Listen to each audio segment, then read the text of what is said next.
ಎಲ್ಲರೂ ಒಂದು ಸರ್ಕಾರಿ ಹುದ್ದೆಯಲ್ಲಿ ತುಂಬ ಕಷ್ಟಪಟ್ಟು ಶ್ರಮಪಟ್ಟು ಸೇವೆ ಸಲ್ಲಿಸಿ ಇವಾಗ ಕರೋನಾ ಬಂದಾಗ ತುಂಬ ಕಷ್ಟಪಟ್ಟಿದ್ದೀವಿ. ಎಲ್ಲ ಡಿಪಾರ್ಟ್ಮೆಂಟ್ ಅವರು, ಟೀಚರ್ಸು, ಆರೋಗ್ಯ ಇಲಾಖೆಯವರು, ಪೊಲೀಸ್ ಇಲಾಖೆಯವರು, ಪ್ರತಿಯೊಬ್ಬರು ಕೂಡ ಪ್ರಾಣದ ಹಂಗು ತೋರ್ದು ನಾವು ಏನು ಮಾಡಿದ್ದೀವಿ, ಕರೋನಾ ಟೈಮಲ್ಲಿ ಕೆಲಸ ಮಾಡಿದ್ದೀವಿ.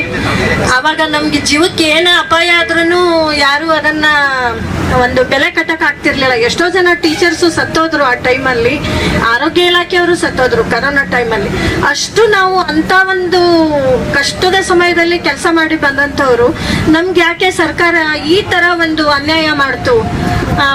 1/7/2022ರಿಂದ 31/7/2024 ಒಳಗಿನವರು 2020ರಿಂದನೂ ಇಲ್ಲಿವರೆಗೂ ತುಂಬಾ ಶ್ರಮ ಪಟ್ಟು ನಮ್ಮ ಕರ್ತವ್ಯವನ್ನ ನಿರ್ವಹಿಸಿ ಪ್ರಾಮಾಣಿಕತೆಯಿಂದ ಕೆಲಸವನ್ನ ಮಾಡಿ ನಾವು ನಿವೃತ್ತಿ ಆಗಿದ್ದೀವಿ. ಆದ್ರೆ ನಮಗೆ